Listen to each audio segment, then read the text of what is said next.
Hello friends, welcome to my YouTube channel chemistry by Satya. मैं आप लोग को इनऑर्गेनिक केमिस्ट्री से रिलेटेड आज कुछ इनऑर्गेनिक रिएक्शन के बारे में डिस्कस करूंगा। अब हम लोग समय व्यर्थ न करते हुए पढ़ाई को कंटिन्यू करते हैं। मैं आज आप लोग को inorganic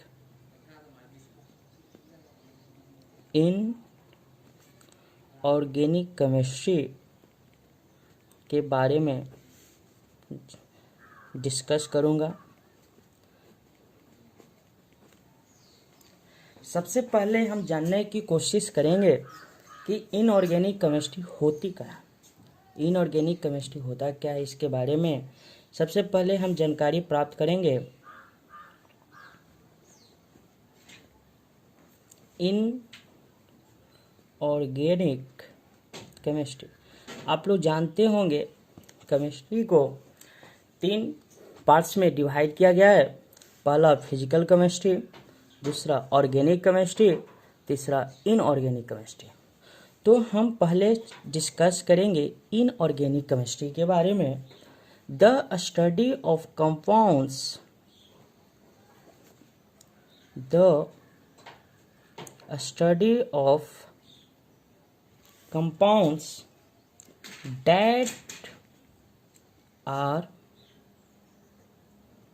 made of only one or no carbon elements. The study of compounds that are made of only one or no carbon elements. The compound के बारे में हम स्टडी करेंगे कि जो एक या एक भी नहीं कार्बन से मिलकर बना हो। It covers all chemical compound, it covers all chemical compound accept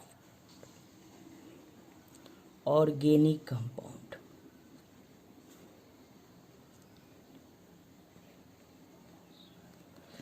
it covers all chemical compound, या इसमें हम सारे केमिकल कंपाउंड के बारे में डिस्कस करते हैं एक्सेप्ट ऑर्गेनिक कंपाउंड। मतलब ऑर्गेनिक कंपाउंड्स को छोड़कर जितने भी सारे केमिकल कंपाउंड्स है उसके बारे में स्टडी करते हैं इनऑर्गेनिक केमिस्ट्री में।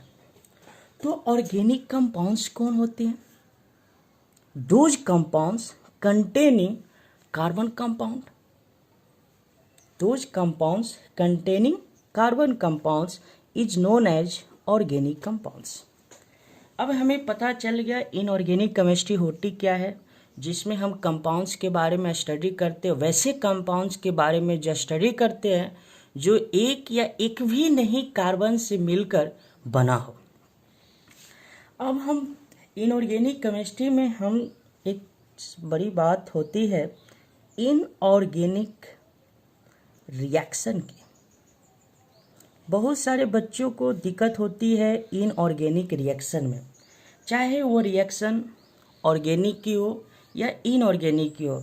रिएक्शन जो है वो बहुत तकलीफ देता है, बहुत मुश्किल होता है। कैसे इसको याद किया जाए, कैसे बनाया जाए। तो सबसे पहले हम बात करते हैं इनऑर्गेनिक रिएक्शन में। इनऑर्गेनिक रिएक्शन जो है बहुत सारे लोग बोलते हैं इसे याद करना होगा, या बहुत सारे ट्रिक भी होते हैं।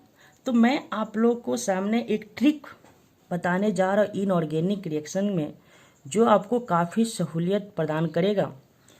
तो हम एक कंसेप्ट बताते हैं। जैसे में हम बात करते हैं acid and hydride. Acid and hydride जब वह वाटर से रिएक्ट करता है तो वह एसिड का फॉर्मेशन करता है। कहने का मतलब क्या हुआ? An acid and hydride reacts with water to form an acid. अब हम डिस्कस करते हैं कि एसिड एनहाइड्राइड होता क्या है। N acid anhydride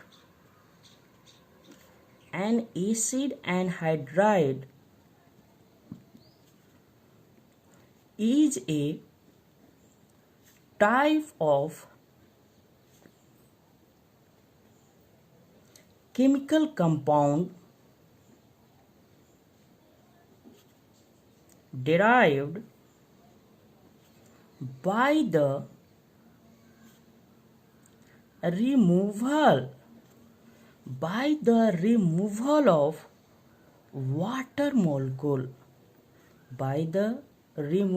of water molecule from an acid। यदि कोई एसिड मैंने लिया, इससे यदि हम वाटर को रिमूव कर देते हैं, वाटर मोलिक्यूल को रिमूव कर देते हैं, तो वो जो भी चीज बनेगा वह बनेगा एसिड एनहाइड्राइड। कहने का मतलब हुआ, अगर किसी एसिड से हम वाटर मोलिक्यूल को रिमूव करते हैं तो उस एसिड का वह एसिड एनहाइड्राइड बनाता है। बात समझ में आ गई? जैसे में हम एक एग्जाम्पल आप लोग के सामने लेते हैं। सबसे पहले हमने समझा इनऑर्गेनिक केमिस्ट्री क्या होती है। Study of compounds that are made of only one or no carbon elements. It covers all chemical compounds except organic compound. तो ऑर्गेनिक कंपाउंड्स क्या होते हैं? Those compounds whose containing carbon. बात समझ में आ गया? तो इनऑर्गेनिक केमिस्ट्री में मैं एक चीज टॉपिक पढ़ा, इनऑर्गेनिक रिएक्शन।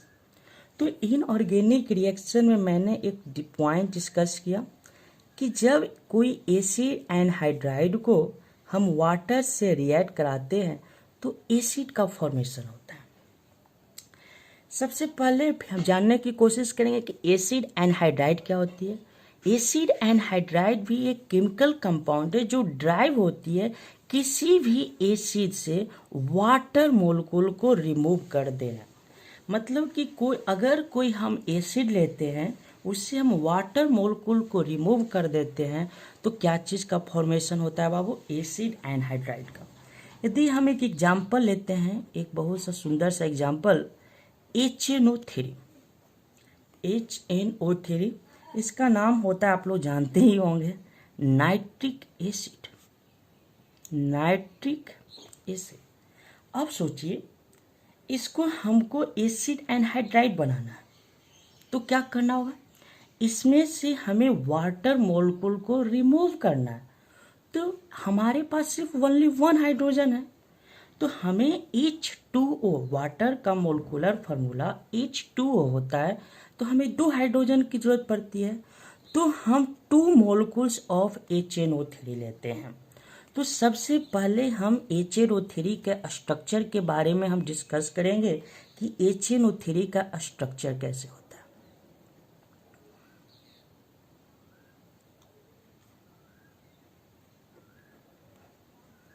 एक मोलिक्यूल्स हो गई। आप लोग को तो स्ट्रक्चर बनाने भी आता ही होगा, मुझे उम्मीद है। नहीं आता है तो अगले लेक्चर में मैं आप लोग को स्ट्रक्चर बनाना ही सिखाऊंगा। तो सबसे पहले हमने HNO3 नाइट्रिक एसिड का हमने 2 लिया, HNO3। तो हम क्या जानते हैं कि कोई एसिड से हम क्या चीज़ का रिमूवल करते हैं? वाटर मोलिक्यूल्स का। तो OH और H को जब हम रिमूव कर दिए तो यह क्या चीज़ का रिमूव हो गया? H2O का। तो हमारे पास बचा क्या? कितने नाइट्रोजन है? 2 N2। कितने ऑक्सीजन हुए? 1 2 3 4 5 N2O5। इसका हम स्ट्रक्चर अब ऐसे कैसे होगा, देखिए, N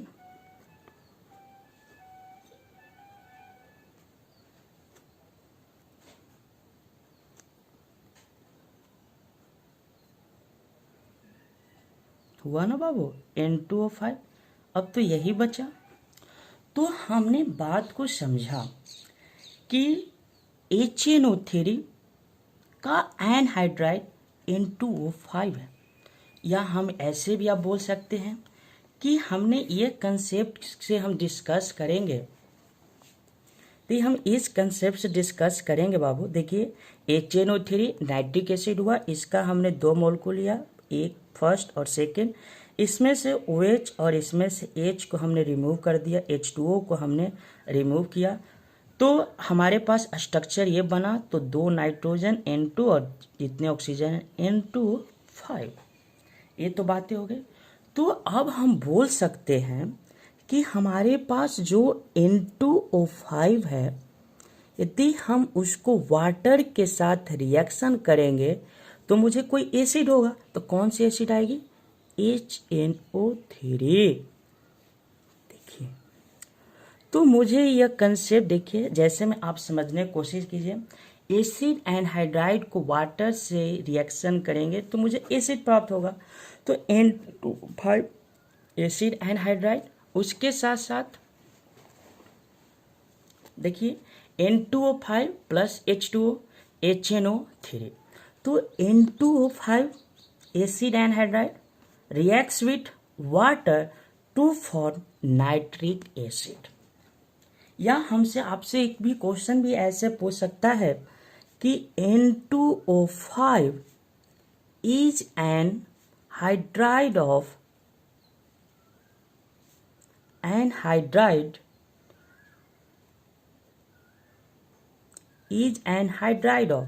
तो आंसर क्या होगा बाबू? किसका एनहाइड्राइड है? HNO3 का। तो देखिए ये बहुत सा थोड़ा सा टफ पड़ता है, बहुत लोगों का स्ट्रक्चर भी याद नहीं होता है, कैसे क्या रिमूव किया जाए। तो मैं आप लोग के सामने एक ट्रिक बताने जा रहा हूँ कि हम कैसे चुटकी भर में कोई एसिड एनहाइड्राइड को वाटर से रिएक्शन कराना है तो कौन सा एसिड बनेगा, थोड़ी देर में हम लोग सीख जाएंगे। एक शानदार ट्रिक है। सबसे पहले हम ट्रिक को फर्स्ट नंबर देते हैं, लिखना चाहते when acid anhydride reacts with water, there is no change in oxidation number. There is no change in oxidation number. Sorry. अब देखते हैं, ये हमने पहला पॉइंट। अब हम देखिए थोड़ी ही देर में हम लोग आराम से सीखेंगे। कोई मुझे रिएक्शन दे दिया जाए, जैसे में मेरे पास कोई रिएक्शन दे दिया गया NO2 और प्लस H2O, क्या बनेगा ये मुझे पता नहीं, क्योंकि ऐसे यदि हमें बनाना होगा, स्ट्रक्चर बनाना होगा। अब हम देखिए थोड़ी देर में हम सीख जाएंगे कैसे इसका कोई एसिड एनहाइड्राइड वाटर से रिएक्शन करेगा तो कौन सी एसिड की फॉर्मेशन होगी। सबसे पहला हमने एक ट्रिक जाना है कि कोई भी एसिड एनहाइड्राइड वाटर से रिएक्शन करता है, उसके ऑक्सीडेशन नंबर में कोई चेंज नहीं होता है। चलिए हम सबसे पहली बात हम क्वेश्चन देखते हैं। पहला NO2 plus H2O, N2O3 plus H2O, N2O5 plus H2O। ये हमारे पास 3 क्वेश्चन है। बताना है कौन सा एसिड का फॉर्मेशन होगा। तो अब तो हमें स्ट्रक्चर भी जानना होगा कैसे बनेगा। तो चलिए थोड़ी ध्यान रखें, समझने की कोशिश कीजिए। सबसे पहले हम यह हमारे पास देखेंगे कि NO2, N2O3, N2O5 ये सारे नाइट्रोजन के कंपाउंड हैं, NO2, N2O3 एंड N2O5। तो सबसे पहले सेकेंड ट्रिक मैं बताना जा रहा हूँ। सबसे पहले स्टेबल एसिड ऑफ नाइट्रोजन लिखते हैं। देखिए समझने की कोशिश कीजिए। स्टेबल एसिड ऑफ, यह 3 क्वेश्चन है मेरे पास, इसको हम कैसे बनाएंगे समझ लीजिए। स्टेबल एसिड ऑफ नाइट्रोजन, आप जानते होंगे मेनली 2 ऐसे एसिड हैं जो स्टेबल एसिड ऑफ नाइट्रोजन है, HNO3। HNO2 को हम बोलते हैं बाबू नाइट्रस एसिड, HNO3 को हम बोलते हैं नाइट्रिक एसिड। सबसे पहले अब यह नाइट्रस एसिड और नाइट्रिक एसिड में हम जो नाइट्रोजन है, ध्यान से सुनिए, जो नाइट्रोजन है उसका हम ऑक्सीडेशन नंबर निकालेंगे। First of all stable acid of nitrogen जो है उसमें नाइट्रोजन का हम ऑक्सीडेशन नंबर निकालेंगे। तो ऑक्सीडेशन नंबर निकालने के लिए कैसे, देखिए सीखिए। हाइड्रोजन है तो आप जानते हैं कि हाइड्रोजन जो है उसका ऑक्सीडेशन नंबर +1, जिससे हमें फाइंड करना होता है उसको हम X मानते हैं, और ऑक्सीजन का -2, कितने ऑक्सीजन है 2, इस पे कोई चार्ज नहीं है, बराबर 0। तो कितना हुआ वो +1 + x -4 = 0, तो x = +3। तो इसमें नाइट्रोजन का ऑक्सीडेशन स्टेट जो हुआ वह हुआ बाबू +3। अब हम HNO3 में डिस्कस करते हैं। +1 + x + -2 × 3 = 0, तो x = +5। अब इसमें कितना आ गया बाबू +5। बात को समझ में आया? तो चलिए अब हम क्वेश्चन में चलते हैं। तो मेरे पास क्वेश्चन क्या है, Na2 + H2O, NO2 + H2O। तो चलिए जो हमारे पास जो क्वेश्चन है उसमें नाइट्रोजन का सबसे पहले ऑक्सीडेशन, तो नाइट्रोजन को हम X मानेंगे। क्या मानेंगे? X मानेंगे। नाइट्रोजन को हम X माना, प्लस ऑक्सीजन है -2 × 2 = 0, तो क्या आ गया बाबू, देखिए x -4 = 0, तो x = 4। तो यहाँ पे +4, N2O3 में हम बात करें तो ऐसे ही इसका +5, और N2O5 में हम N2O3 में यदि हम बात करें तो इसमें क्या आएगा बाबू, ध्यान दीजिए, इसमें N2O5, तो N2O5 है, देख लीजिए, सॉरी, इसमें +3 और इसमें +5। तो अब चलते हैं, देखिए सबसे नीचे चलते हैं, N2O5 + H2O, तो +5 ऑक्सीडेशन नंबर है इधर नाइट्रोजन का। तो हम ध्यान देते हैं स्टेबल एसिड ऑफ नाइट्रोजन में +5 किसका ऑक्सीडेशन नंबर है, HNO3 का। तो इसका डायरेक्ट प्रोडक्ट हो जाएगा बाबू HNO3, जो हमें यहाँ भी देखने को मिला और यहाँ। अब N2O3 + H2 है, इसमें +3 है, इसमें किसमें +3, इसमें है, तो इसमें कौन सा एसिड का फॉर्मेशन होगा, HNO2 का। अब देखिए इसमें नाइट्रोजन का ऑक्सीडेशन नंबर +4 है, नाइट्रोजन का ऑक्सीडेशन नंबर +4 है। इसमें तो स्टेबल एसिड ऑफ नाइट्रोजन में, या इसको मेन एसिड बोलिए, एक +3 है और एक क्या है बाबू +5। तो जब +4 यहाँ +3 है, यहाँ पे +5 है और यहाँ पे +4 है, हमने क्या बोला कि जब एसिड एनहाइड्राइड वाटर से रिएक्शन करता है, no change in oxidation number, तो जो नाइट्रोजन का ऑक्सीडेशन नंबर +4 होना चाहिए था वही स्टेबल एसिड ऑफ नाइट्रोजन होना चाहिए था, लेकिन वैसा तो है नहीं कोई। तो हमें इस बात को ध्यान देना है कि सबसे जो ऐसा हो +4 हो, तो इससे एक लोअर ऑक्सीडेशन नंबर को लिखते हैं, लोअर ऑक्सीडेशन नंबर +3। तो +3 किस एसिड में है, वह है बाबू HNO2, नाइट्रस एसिड में। तो यहाँ पे हमने लिख दिया HNO2 और प्लस और इससे एक हायर ऑक्सीडेशन नंबर लेना है। हायर +4 का +5 क्या होगा, HNO3। तो अब समझ में आया। देखिए हम लोग चुटकी भर में हम लोग सीख गए कैसे किसी भी एसिड एनहाइड्राइड को वाटर से रिएक्शन करते हैं तो एसिड का फॉर्मेशन होता है।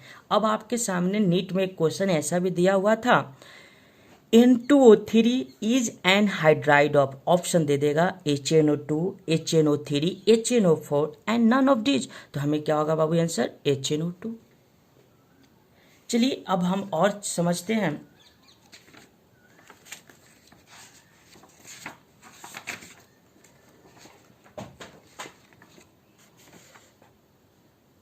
चलिए अदर हम एग्जाम्पल लेते हैं। अदर मेरे पास एग्जाम्पल दिया हुआ है SO2 प्लस H2O। कौन सा एसिड का फॉर्मेशन होगा, SO3 और प्लस H2O।